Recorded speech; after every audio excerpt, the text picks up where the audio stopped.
中国推动俄乌和解，美国却反复强调反对俄乌停火，双方争夺的关键是什么？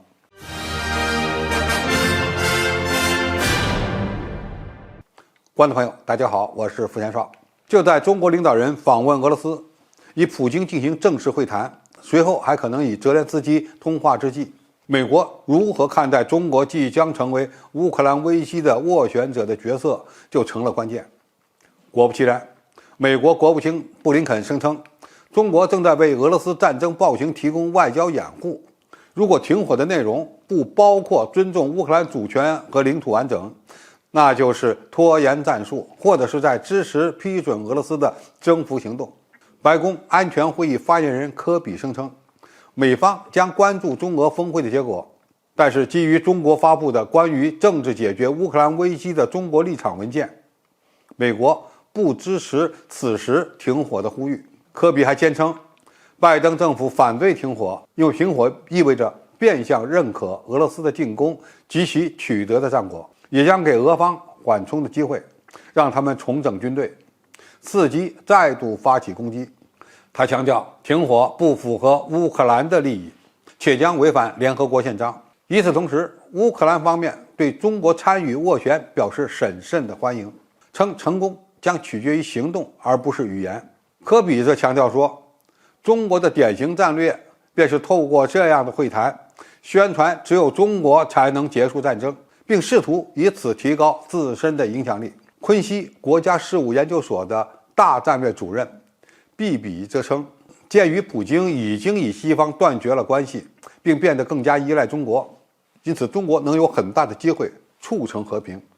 至于乌克兰方面，为了防止北京在军事上支持普京，泽连斯基会与中国接触，因为这可能会改变整个战局。那么美国为什么反对中国推动乌克兰危机的和平解决呢？因为这对美国来说是个要命的问题。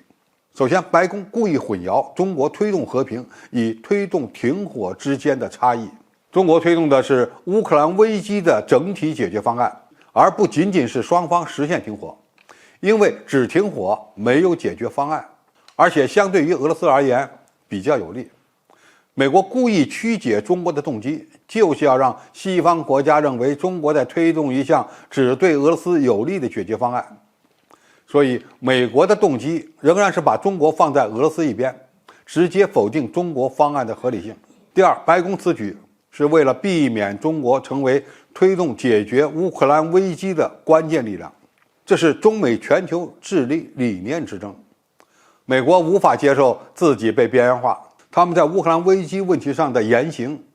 主要是拱火，或者说是通过军援的方式来解决最终的问题，而中国则是推动政治谈判来解决问题的。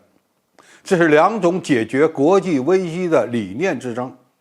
如果让中国成功了，那么美国几十年来所推动的离岸制衡、输出安全保障、收割盟友、利用战争攫取经济利益，都将会遭到全世界的唾弃和质疑。中国要变成一个世界和平的使者，也将极大的提升我们的国际影响力，这是美国更难以接受的。第三，避免让俄罗斯从乌克兰战场上抽身，利用战争来绑架欧洲，更符合美国的利益。美国和某些欧洲国家的利益诉求就是要通过长期战争消耗俄罗斯，让俄罗斯军队主动从乌克兰战场上撤出，这本身就是一种消耗战。其主要特点是不能停火，要一直打下去，而且要打很多年，打到俄罗斯觉得继续控制乌东4个地区不划算为止。这就是西方国家所坚持的战争手段解决问题的关键所在。第四，美国希望乌克兰在战场上获得更大的筹码，让俄罗斯更被动。另外一个情况呢，也需要注意，就是俄罗斯军队发动的所谓春季攻势没有大家所预期的那么强烈，而且呢，还是以瓦格纳雇佣军为主打出来的。据西方推测，乌克兰军队有可能将在扎波罗热地区展开大规模的反击，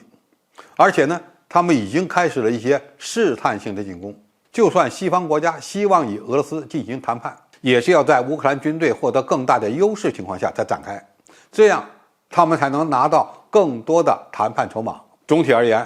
中国虽然力推乌克兰危机的政治解决方案，但是基于以美国为首的西方国家在乌克兰危机上的诉求，与中国有着根本性的不同。再加上俄罗斯也不大愿意放弃所占领的领土收益，因此和平解决的契机或许会到来，但是呢，很难在短期内实现。对中国来说，我们努力推动劝和促谈，这就够了。中国要塑造自己是世界和平推动者的角色，美国呢，则仍然要利用一切手段维护其霸权。因此，这场较量不会在短期内结束。好，今天评述就到这里，谢谢大家收看，我们下期再见。